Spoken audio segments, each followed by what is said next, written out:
Hello, wonderful universe. It's Jennifer here at Eureka Astrology and Healing, and today we are following up with our mugwort.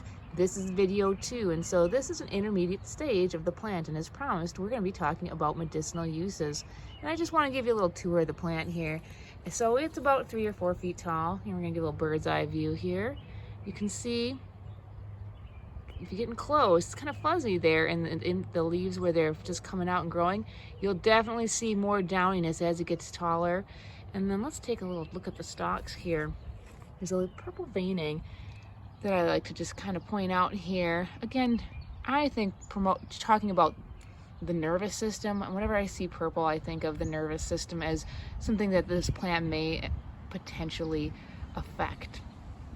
But we'll just take a look here. Now let's talk about the medicinal uses. So this is Artemisia vulgaris, and what I think of when I think of mugwort is digestion. It is a bitter herb, once used to make beer, as we talked about earlier, but it's used for all kinds of digestive problems traditionally. And just let's make note that this is for educational use only, and if you need medical attention, please seek medical help. This is not intended to treat, diagnose, or prescribe. But back to the digestion. So colic, just indigestion, gas buildup in there, diarrhea, intestinal spasms, and also used as a gentle laxative. Also, another main point of it, and it's in the wormwood family. So think about that, wormwood. Why would they be called that? Well, plants and all that family were used to get rid of worms, and I think again that's due to its bitter nature. And so I also think that's why they use that in beer, really, besides the digestion aid. You have to remember, water wasn't very clean for many centuries, if not millennia, and it was a great way to try to prevent unwanted friends in our digestive system. But like I said, there's just so many uses for it digestive-wise. It's really bitter, so it's best to use in a formula if you're using it to promote and get your digestion going. Try to put it with other herbs that may be a little bit warming, a little bit moistening, as this is a pretty cool and drying herb. It's also used for menstrual irregularities. It can actually help start suppressed menstruation. Again, similar to blue vervain as we were talking. It's really good for that. And I think part of it is to get the reason that it's working is it definitely helps, I think, get the blood just moving, especially in that area.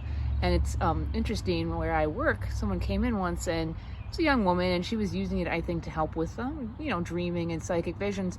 And she said that she told her mom she thinks it was helping her period or her menstruation, and her mom said, "Oh no, that's not possible."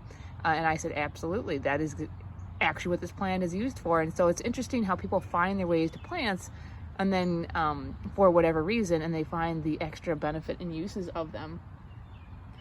Also, if you make the tea, use the dry leaf and make it into a wash, it's used for eczema.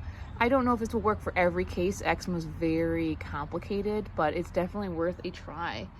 And like I said, so you saw that purple on the veins, it's used as a nervine, and was once to really used to help calm the nervous system.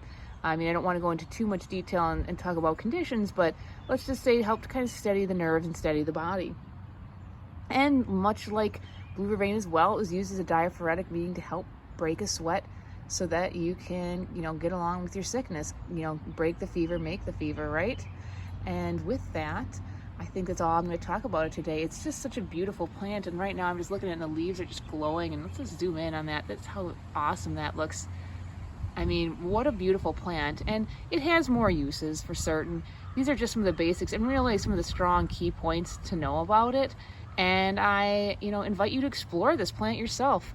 Find out about it. Look how it shines and glows. I mean, I could probably talk about this forever on an energetic basis and think about all the symbols that it's pointing to with its beauty, but let's just keep it short here.